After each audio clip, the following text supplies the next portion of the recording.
সুপ্রিয় দশম শ্রেণীর শিক্ষার্থীবৃন্দ, আসসালামু আলাইকুম। আশা করি ভালো আছো। আমি আজকেও তোমাদের জন্য ব্যাকরণ ক্লাস নিয়ে এসেছি, কারণ গত ক্লাসে আমাদের কর্মধারয়ের সমাসের কিছুটা বাকি ছিল, সেটা আজকে আমরা শেষ করিয়ে দিব। এরপরে আগামীতে আমরা ইনশাল্লাহ বাংলা প্রথম পত্রের ক্লাসে চলে যাব। কেমন?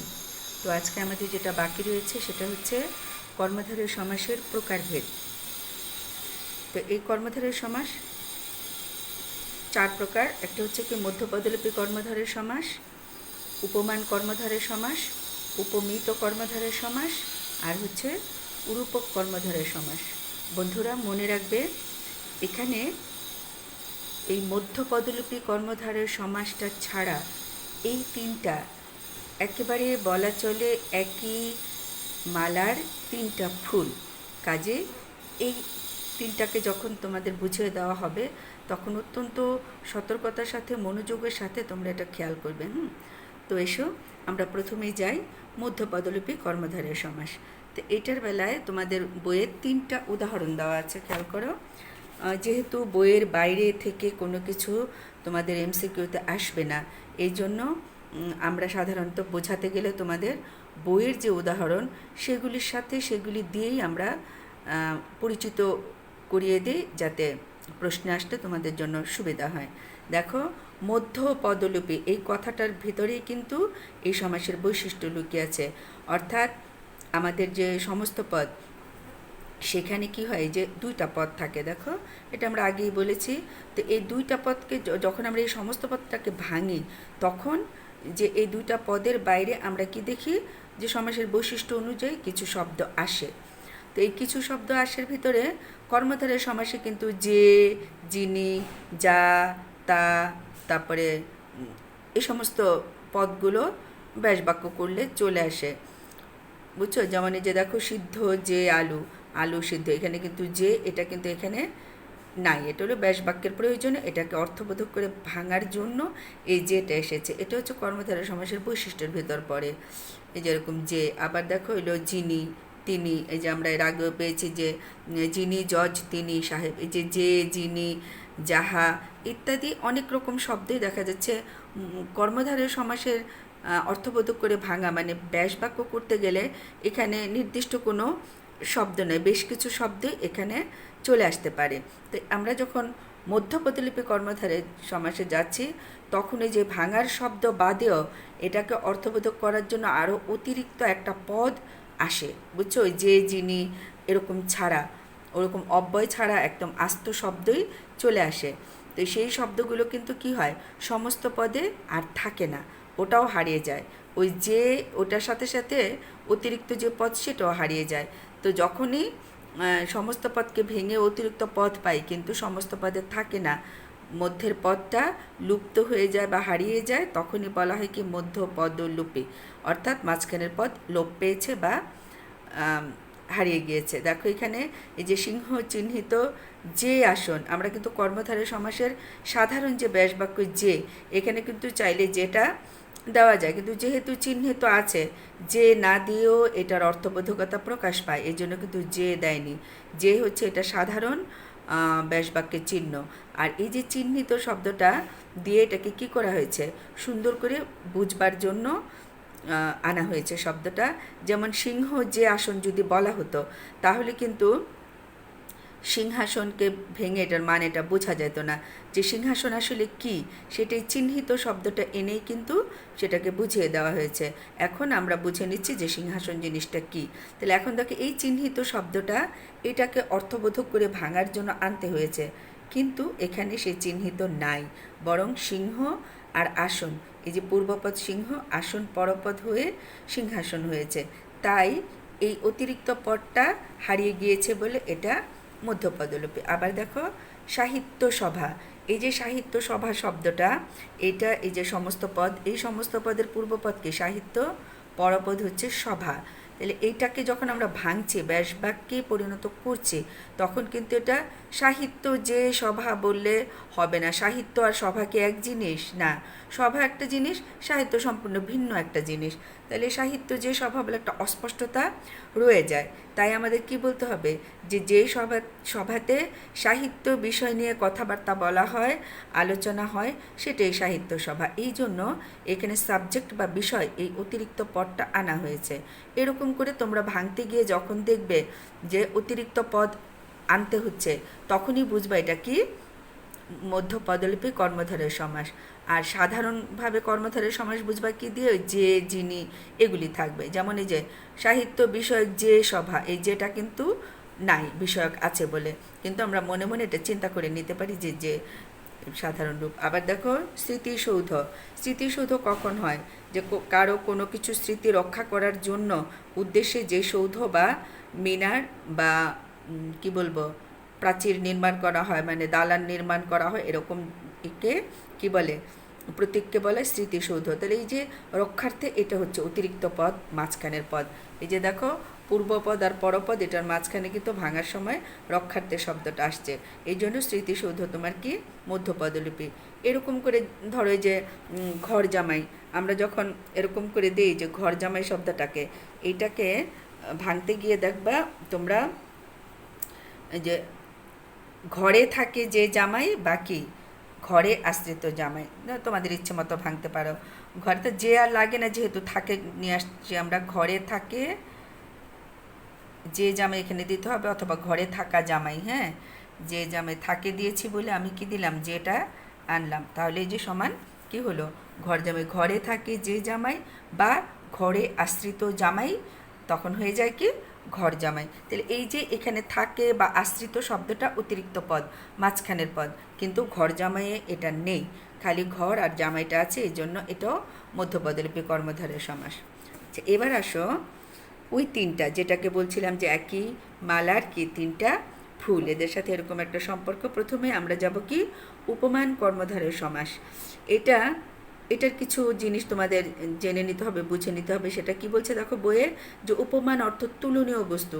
তুলনীয় বস্তু বলতে যখন আমরা তুলনা করি, তখন হচ্ছে একটার সাথে একটাকে তুলনা করি, অর্থাৎ আমাদের সামনে দেখতে পাচ্ছি এরকম জিনিসকে যখন আমাদের সামনে উপস্থিত না, ওরকম কোনো জিনিসের সাথে তুলনা করা হয়। তোমাদের এখানে কিন্তু এই জায়গাটা একটু ভুল আছে। হ্যাঁ, এই জায়গাটা একটু ভুল আছে। এখানে প্রত্যক্ষ কোনো বস্তুর সাথে পরোক্ষ কোনো বস্তুর তুলনা বলছে, আসলে হবে পরোক্ষ কোনো বস্তুর সাথে প্রত্যক্ষ কোনো বস্তুর তুলনা, এভাবে। আচ্ছা, আমি বুঝিয়ে দিই, তাহলে তোমরা এটা বুঝে নিলেই হবে, বইয়ের ভুল শুদ্ধ তোমরা নিজেরাই বুঝে নিতে পারবে। তো উপমান অর্থ বলছে তুলনীয়, অর্থাৎ যার সাথে তুলনা করা হয়। এটাকে আমরা আরও সুন্দর করে এখানে একটু বলি, যে তুলনীয় বস্তু বলছে, তো আমরা আরেকটু সহজ করে দিচ্ছি তোমাদের জন্য, যে উপমান মানেই হচ্ছে কি যার সাথে তুলনা করা হয়, যার সাথে তুলনা করা হয়, তুলনা করা হয়, এটা আমি লিখে দিচ্ছি কেমন করা, এটা খুব লাগবে এটা বুঝবার জন্য এটা। আর এখানে দিব আমরা যে উপমেয় অবলিক কি উপমিত, এটা একই কথা দুই রূপে আমরা পাচ্ছি, দুইটা কথাই বইয়ে আছে বলে আমরা দিচ্ছি। উপমিত হচ্ছে যাকে তুলনা করা হয়, খেয়াল করো। তাহলে এই যাকেটা হচ্ছে প্রত্যক্ষ, মানে এটাকে দেখতে পাচ্ছি, যাকে তুলনা করা হয়, এইটুকু বুঝে গেলেই তোমরা উপমান আর উপমিত একেবারে জলের মতো মনে হবে, কেমন, যাকে তুলনা করা হয়। তো চলে গেল। তো এখন আসো, এই যে উপমান আর উপমেয়ের জন্য আমরা দুইটা দৃশ্যমান উদাহরণ নেই, কেমন। দৃশ্যমান উদাহরণ ধরো, উপমান নিলাম আমরা এই যে চাঁদ, একটা চাঁদ আঁকি। হ্যাঁ, পূর্ণ চাঁদ আঁকলাম না, এরকম একটা চাঁদ আঁকলাম। আবার পাশে একটা আমরা গোল চাঁদও আঁকি। হ্যাঁ, গোল তো আর হবে না, একটু বুঝে নিও, এটা চাঁদ। এই যে চাঁদ, তোমাদের লিখেও দিলাম চাঁদ, এটা চাঁদ। এখন ধরো একটা সুন্দর মুখ, সুন্দর একটা মুখ দেখলে আমরা হয় ফুলের সাথে নাহলে চাঁদের সাথে সৌন্দর্যকে কী করি, তুলনা করি, তাই না। চাঁদ মুখ বলি, তারপর হলো কি পদ্মমুখ বলি, এরকম যখন তুলনা করি, তখন কিন্তু এই যে চাঁদ হচ্ছে কি তোমার উপমান, এটা হচ্ছে কি উপমান। এখন ধরো একটা সুন্দর মুখ, এই চাঁদের সাথে তুলনা করছি, এখন একটা মুখ, আমরা একটা মুখ আঁকি, কেমন, একটা মুখ দিলাম, কোনো রকম একটা মুখ দিলাম। তো সুন্দর একটা মুখকে আমরা কি বললাম, এই যে এটা হলো মুখ। হ্যাঁ, এখন একটা মুখ, একটা বাচ্চার মুখ এখানে হতে পারে, বাচ্চার মুখ আঁকা আঁকা একটু কঠিন, বুঝছো, এই জন্য একটা মেয়ের মুখে আঁকলাম, কি বলো। তো এই একটা মুখকে, মেয়েদের মুখও কিন্তু কি কবি সাহিত্যিকরা এরকম সৌন্দর্যের সাথে তুলনা করেন, কত কিছুর সাথে, ফুলের সাথে এরকম। হ্যাঁ, তো এই যে মুখটা, এই মুখটাকে তুলনা করছি কিসের সাথে, মুখের সৌন্দর্যের সাথে আমরা চাঁদের একটা মিল পাচ্ছি। চাঁদের যে স্নিগ্ধতা, সৌন্দর্য, কমনীয়তা, কোনো মুখ দেখে যখন ওরকম ভালো লাগা আসে আমাদের, তখন কিন্তু চাঁদের সাথে আমরা কি সুন্দর চাঁদ মুখ। এই যে চাঁদ মুখ যখন বলি, তখন এই যে চাঁদের সাথে তুলনা করছে, যে যার সাথে তুলনা, তাই চাঁদ হবে উপমান। আর কাকে তুলনা করছি, এটা হয়ে গেল মুখ। তাই মুখকে আমরা কি বলবো, উপমেয় বা উপমিত। কেমন, উপমেয় বা কি উপমিত। আশা করি বুঝেছ। এই বোঝাটুক মাথায় রেখে যখনই তোমরা সমস্ত পদ পাবা, তখন ভাঙবা এবং ভেঙে বুঝতে হবে কোনটা উপমান আর উপমিত। মনে রাখবে, এই যে উপমান যার সাথে তুলনা করে, উপমান পদের সাথে যখন, উপমান পদের সাথে যখন সাধারণ ধর্মবাচক পদের যে সমাস হয়, তাকে বলে উপমান কর্মধারয় সমাস। খেয়াল করে, যে দেখো, এটা তুলনীয় বস্তু, আর কি বলছে, আর তুলনা করা হচ্ছে, ওটা উপমান বুঝিয়ে দিলাম যেটা। আর উপমেয়র কি থাকবে, একটি সাধারণ ধর্ম থাকবে, অর্থাৎ যার সাথে, এই যে যার সাথে তুলনা করবে, এই যে এখানে যার সাথে তুলনা করবে, উপমান কর্মধারয় সমাসে ধরো মুখের সাথে, চাঁদের সাথে তুলনা করলো, যার সাথে তুলনা করলো, তার একটা সাধারণ ধর্মের উল্লেখ থাকবে। এখানে আমরা দেখাচ্ছি উপমান কর্মধারয় সমাসের কেমন সাধারণ ধর্ম থাকে। আমরা কিন্তু উপমান বুঝতেছি, এতক্ষণ আমরা কি বুঝলাম, উপমান কি, উপমেয় কি, অথবা উপমিত কি, এটা বুঝেছে। এখন উপমান কর্মধারয় সমাসের উদাহরণে আমরা যাচ্ছি। হ্যাঁ, উদাহরণটা দেখো কেমন। ধরো আমরা বললাম বরফ শীতল। খেয়াল করো, বরফ শীতল, এটা হচ্ছে একটি সমস্ত পদ। কেমন, একটি সমস্ত পদ। এটাকে আমরা ভাঙবো এইভাবে। দেখো, মনে রাখবা, উপমান আর উপমেয় যেহেতু দুইটা থেকে তুলনা হচ্ছে, একটার সাথে আরেকটা তুলনা, তাই এখানে মতো, ন্যায়, এই শব্দগুলো কিন্তু কি দিবা, এই যে এটার ব্যাসবাক্য কি থাকবে, এগুলির ব্যাসবাক্য হিসাবে থাকবে। তুমি ভাঙতে গেলে যেটা পাবা সেটা হলো কি, মতো, ন্যায়, তুল্য, এই সমস্ত শব্দগুলি যে কোনো একটি। হ্যাঁ, যে কোনো একটি। এখন আসো উদাহরণে যাই আমরা। উদাহরণ হচ্ছে, এটার একটা উদাহরণ দিচ্ছি, সেটা হচ্ছে এই যে বরফ শীতল। এটার উদাহরণ দিয়েছে, একবার লিখেছি, সরি। বরফ শীতল, দেখো কি, এই যে মতো দিয়ে ভাঙবো। এখন আমরা এটাকে কি ভাঙবো, বরফের ন্যায় শীতল, অথবা বরফের মতো শীতল সমান কি হবে, সমান হবে বরফ শীতল। কেমন, এখন দেখো, এই বরফ শীতল কিন্তু একটি পদ হয়ে গেল, যদিও বরফ পূর্বপদ, শীতল পরপদ দুইটা মিলে আছে, তারপরেও দুইটা যে পদ সেটা বোঝা যাচ্ছে। এখন এই বরফ শীতল শব্দটা কিন্তু একটি উপমান কর্মধারয় সমাস। কেমন করে উপমান কর্মধারয় সমাস, এখানে তোমার যার সাথে তুলনা করেছে সেটা কি, বরফ, বরফের সাথে তুলনা করেছে, এটা আছে। আর শীতল হচ্ছে বরফের সাধারণ ধর্ম, অর্থাৎ বরফ কখনো গরম হয় না, বরফ সবসময় কি হবে, শীতল হবে। তাহলে মনে রাখবা যে যেই পদটা পূর্বপদ হিসাবে থাকবে, সেই পদের সাধারণ ধর্মটা যদি পরের পদে থাকে, তাহলেই তোমরা বুঝে নেবা এটা একটি উপমান কর্মধারয় সমাস। কারণ উপমান কর্মধারয় সমাসের সংজ্ঞাতেই তোমাদের কি বলেছে, যে উপমান পদের সাথে, এই যে দেখো, উপমান পদের সাধারণ ধর্মবাচক পদের সাথে উপমানবাচক পদের যে সমাস হয়, অথবা আমরা ঘুরিয়েও বলতে পারি, উপমান পদের সাথে সাধারণ ধর্মবাচক পদের যে সমাস হয়, একই কথা। কেমন, তাহলে আমরা কি পেলাম, এটা হলো উপমান পদ, আর এটা হলো এটার সাধারণ ধর্মবাচক পদ। আবার দেখো, আমরা যখন এরকম করব, ধরো দুধ সাদা, যে বরফ শীতল, সেটা কি বলো তো, পানি। আমরা খুব ঠান্ডা পানিকে বরফের সাথে তুলনা করছি, আর বরফের শীতলতার সাথে। শীতলটা কিন্তু পানি না, শীতল হচ্ছে বরফের ধর্ম। যে এমন পানিতে হাত দিছো যে এত শীতল, তুমি বলে উফ, কি কি ঠান্ডা, যেন বরফ শীতল। তো তখন তুমি কিন্তু বোঝাচ্ছ পানিটাকে, তো এখানে কিন্তু পানিটা নাই। তুমি যাকে তুলনা করছো, এই যে যাকে তুলনা করা, এই যে উপমেয় বা উপমিত, যাকে তুলনা করা হয়, যাকেটা কিন্তু উপমান কর্মধারয় সমাসে আমরা পাচ্ছি না, বরং পাচ্ছি কি উপমান পদটা আর পাচ্ছি এই উপমানের সাধারণ ধর্মটা। আশা করি বুঝেছো। দুধ সাদাও তাই, দুধের মতো সাদা, অর্থাৎ দুধ হচ্ছে উপমান পদ যার সাথে আমরা তুলনা করেছি, আর সাদা হচ্ছে দুধের রং, এটা দুধের একটা বৈশিষ্ট্য। দুধ কখনো কালো রঙিন তুমি এগুলি করতে পারবা না, তাই না? এগুলি দুধ সবসময় সাদা হয়। তো এরকম আমরা যখন সাধারণ ধর্মবাচক পদ আর উপমান পদ থাকবে তখন। এখন এটা কেন উপমান পদ আর এটা সাধারণ ধর্মবাচক পদ? তাহলে এখানে নাই কি যেটাকে তুলনা করলো, ধরো দুধ সাদা, সুন্দর একটা কি তোমার একটা সাদা ধবধবা শার্টের রঙটাকে বোঝাতে গিয়ে তুমি বললা যে তোরটা চেয়ে আমারটা বেশি সাদা, একদম দুধ সাদা। যখন এরকম বললা তখন কিন্তু জামার রঙটাকে বুঝিয়েছ, তাই না? তো ওইটা কিন্তু এখানে নাই। যাকে তুলনা করেছো সে নাই, যার সাথে তুলনা করেছো সে আছে, আর এই পদটার সাধারণ ধর্ম আছে। এভাবে উপমান কর্মধারয় সমাসটা চেনা সহজ, অর্থাৎ উপমান পদ আর সাধারণ ধর্মবাচক পদ এইটার সাথে এটার সম্পর্ক কেমন। এবার আসো উপমিত। উপমিতটা কি হবে? উপমিত কর্মধারয় সমাসটা ওই তুলনায় আসবে, তুলনা আসবে, শুধু কি হবে এখানে একই সাথে কি থাকবে, উপমান পদও থাকবে, অর্থাৎ যার সাথে তুলনা করবে সেও থাকবে, আর যাকে তুলনা করবে সেও থাকবে। দেখো এই যে আমরা এরকম বললাম, ধরো চাঁদ মুখ, চাঁদ মুখ শব্দটা দেখো, চাঁদ পূর্বপদ, মুখ হলো কি পরপদ, কেমন? চাঁদ পূর্বপদ, মুখ পরপদ। তাহলে এই যে মুখটাকে কার সাথে তুলনা করেছে? চাঁদের সাথে। তাহলে এখানে চাঁদ উপমান আর মুখ হলো কি উপমেয় বা উপমিত। এখন দেখো এই যে উপমান পদও এখানে আছে, আর মুখ যে উপমেয় সেই পদটাও আছে, অর্থাৎ যাকে তুলনা করলো যার সাথে তুলনা করলো দুইটা পদই এই উপমিত কর্মধারয় সমাসে থাকে।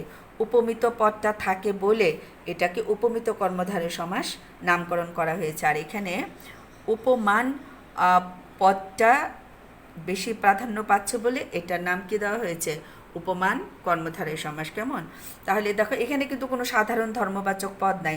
এই যে চাঁদ যে সুন্দর বা চাঁদ যে স্নিগ্ধ, এই সুন্দর কথাও নাই, স্নিগ্ধ কথাও নাই, কমনীয় কথাও নেই, বরং দুইটার কথা আছে। কি কথা আছে?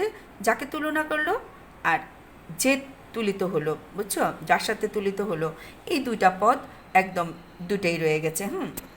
এই জন্য তোমরা খেয়াল করবা, তোমাদের এখানে দেওয়া আছে উপমিত কর্মধারয় সমাস, এই যে চাঁদ মুখ, এখানে চন্দ্রমুখ বলে দেওয়া আছে, আমি চাঁদ মুখ বলে বুঝিয়েছি। এখানে দেখো এই যে পুরুষ সিংহ, পুরুষ সিংহ বলে যে বুঝিয়েছে কি পুরুষ সিংহের ন্যায়। হ্যাঁ, পুরুষ সিংহের ন্যায়, এখানে সাধারণত ন্যায় মতো এটা একটু শেষে আসে, এখানে কিন্তু আমরা চাঁদের মতো মুখ এটা মাঝখানে আমরা আনতে পারছি। এই যে চাঁদের মতো মুখটার মতো বা ন্যায়টা মাঝখানে আসে, কিন্তু যদি মুখচন্দ্র বলতাম তাহলে এই ন্যায়টা সাধারণত উপমান কর্মধারয় সমাসে ন্যায় মতো এই ব্যাস বাক্যটা ভাঙতে গেলে এটা পরে আনে। তো কখনো কখনো এটা চাইলে মাঝখানেও আনা যায়। আমরা যদি বলি চন্দ্রের ন্যায় মুখ, চন্দ্রমুখ, এরকম করেও কিন্তু হবে। এই যে মুখ চন্দ্রের ন্যায়, মুখ চন্দ্রের ন্যায়, এটাকে মুখচন্দ্রও বলে, আর চন্দ্রের ন্যায় মুখ এটা হয়তো চন্দ্রমুখ। ওরা কিন্তু মুখচন্দ্রের ব্যাস বাক্য করছে আর দিয়েছে চন্দ্রমুখ। এখানে ওদেরও একটা কি আছে, একটা স্ববিরোধিতা আছে, এটা পুরোপুরি সঠিক বলা যায় না। দেখো মুখ চন্দ্রের ন্যায় এটা হতো মুখচন্দ্র, আর চন্দ্রের ন্যায় মুখ হলে হতো চন্দ্রমুখ। তো এটা ব্যাপারটা ওরা মানে দুটা মিলিয়ে একটাকে করছে, বইয়ে যেভাবে আছে সেটাকে করো, মানে এটা খুব বড় কোনো ভুল না, জাস্ট আগে পরের বিন্যাসটা সাজানোটা একটু কম সুন্দর হয়েছে, ভুল না, কেমন? আচ্ছা, এই যে দেখো পুরুষ সিংহের ন্যায়, সিংহ পুরুষ, আবার এটাকে কিন্তু তোমরা পুরুষ সিংহ পাবে, কেমন? পুরুষ সিংহের ন্যায়, এখানে দেখো খেয়াল মিলিয়েছে কার সাথে? পুরুষ আর সিংহ কি দেখতে একরকম না, বরং সিংহের যে শক্তিমত্তা, সিংহের যে সাহসিকতা, পুরুষের ক্ষেত্রে সেই শক্তিমত্তা সেই সাহসিকতাকে ধরা হয় বলেই কি পুরুষকে সিংহের সাথে তুলনা করা হলো, তাই না? তার অর্থ এই না যে পুরুষদের চারটা পা থাকে, একটা লেজ থাকে, এরকম না। কিন্তু আশা করি এটা বুঝেছো। এখানে কিন্তু তুলনার ব্যাপারটা কল্পনা করা হয়, যার ফলে কি করা হয়, এখানে যার সাথে তুলনা করে আর যাকে তুলনা করে দুইটা জিনিসই উপস্থিত থাকে কোথায়? উপমিত কর্মধারয় সমাসে। ঠিক আছে, এবার আসো আমরা যাই রূপক কর্মধারয় সমাস।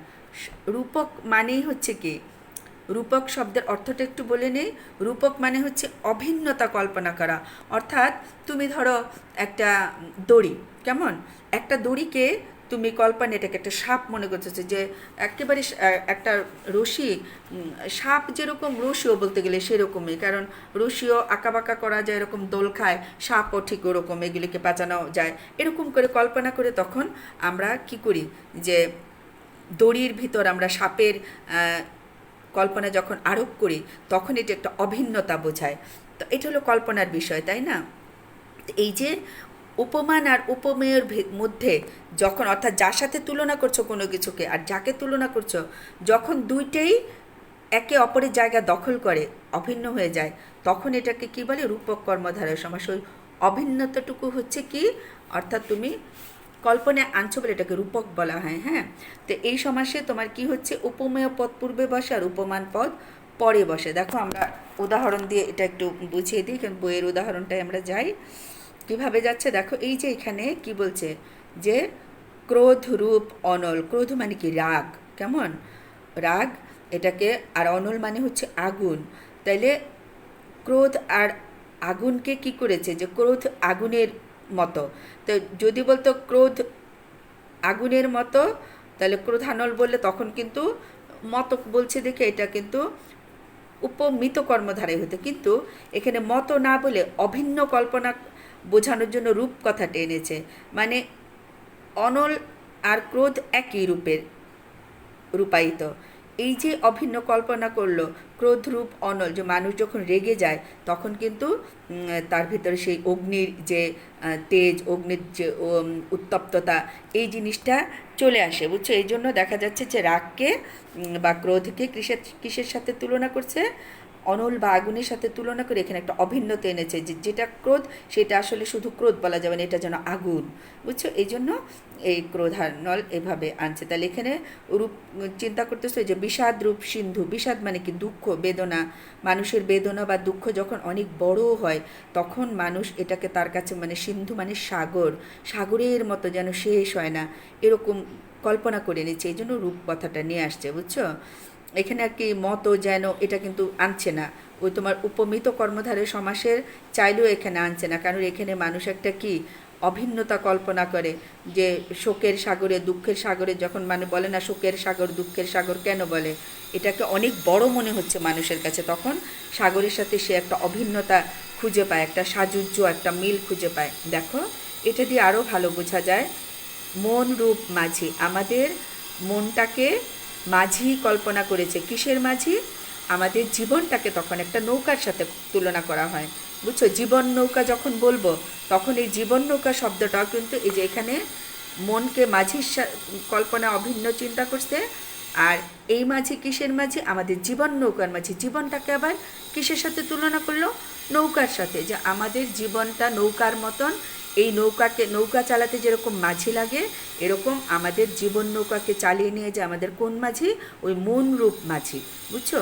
তাই মন মাঝি কি গানে আছে, মন মাঝিদের বৈঠা নেড়ে আমি আর বাইতে পারলাম না, তাই না? খুব মানে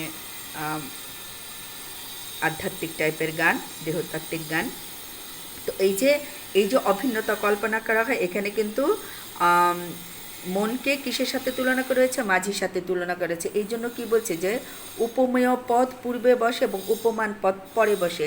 এই যে মাঝি, এখানে কি তোমার মাঝিটা হচ্ছে তোমার উপমান পদ, কারণ মাঝির সাথে তুলনা করেছে মনকে, তাই না? তাই উপমেয় পদটা আগে এসেছে আর মাঝি পদটা উপমান এটা পরে গিয়েছে। কিন্তু দেখো কর্মধারে, উপমান কর্মধারের সমাসে উপমান পদ আগে বসেছে, রূপক কর্মধারের সমাসে উপমান পদ আগে বসেছে। কাজেই না, রূপক কর্মধারের সমাসে আবার উপমেয় পদেই আগে বসেছে, উপমান পদ পরে বসেছে। এখানে সমস্ত পদে গিয়ে কিন্তু এখানে একরকম বসেছে আগে পরে, সমস্ত পদে গিয়ে কিন্তু এটার মতনই হয়েছে, অর্থাৎ উপমান পদ আগে আসছে, উপমেয় পদ পরে আসছে। আর রূপকে কিন্তু এটার উল্টাটা, অর্থাৎ এই দুইটার উল্টাটা চলে আসছে। এখানে কি যার সাথে তুলনা করে অর্থাৎ উপমান পদ সেটা পরপদ হয়ে যায়, আর যাকে তুলনা করে মন সেটা পূর্বপদ। এই কথাটাই কিন্তু বলেছে। তোমাদের এমসিকিউতে যদি আসে যে কোন কর্মধারয় সমাসে উপমান পদ পরে বসে এবং উপমেয় পদ আগে বসে, তখন বলতে হবে রূপক কর্মধারয় সমাসে, কেমন? তো এরপরে খুচরা কিছু কর্মধারয় সমাসের কথা এখানে বলেছে, ইম্পর্টেন্ট এই 4টা। এখানে যে তোমার অব্যয় অব্যয় কর্মধারয় সমাস, তারপরে এগুলির কথা সংখ্যাবাচক কর্মধারয় সমাস, এগুলি এসেছে।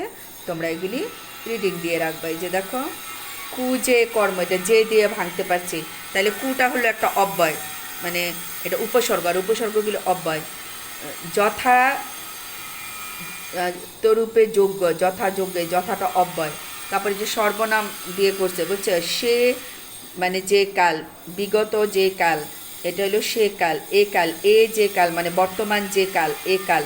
তোমরা বর্তমান এ দিয়ে ব্র্যাকেটে বর্তমান পাবে বা ভাঙবে, এ দিয়ে ব্র্যাকেটে বর্তমান। এই যে এরকম দেখো, সে কাল, সে কাল আছে না, সে কাল, খেয়াল করো, এই যে সে কালটা যখন ভাঙবা, এটা তো সমস্ত পদ, সে ব্র্যাকেটে দিবা অতীত।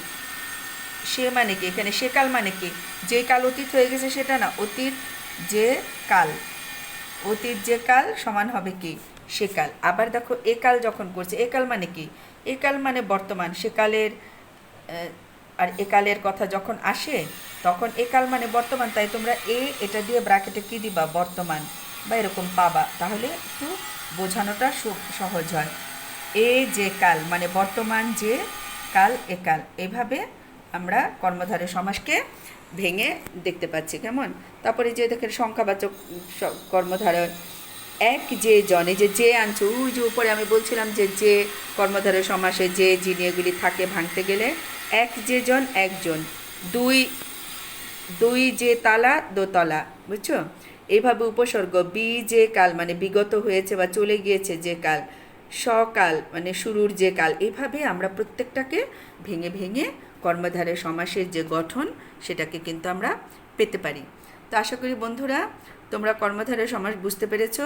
পুরো কর্মধারয় সমাস তোমরা নিজেরা বাড়ির কাজের জন্য আমি দিলাম, বুঝে বুঝে পড়বা। আর কোথাও যদি কোনো সমস্যা মনে হয় সেটা তোমরা চাইলে গ্রুপে বলে দিতে পারবে। আগামী ক্লাসে ইনশাল্লাহ আমরা বাংলা প্রথম পত্র নিয়ে আসব। ততদিন তোমরা ভালো থাকো, ধন্যবাদ।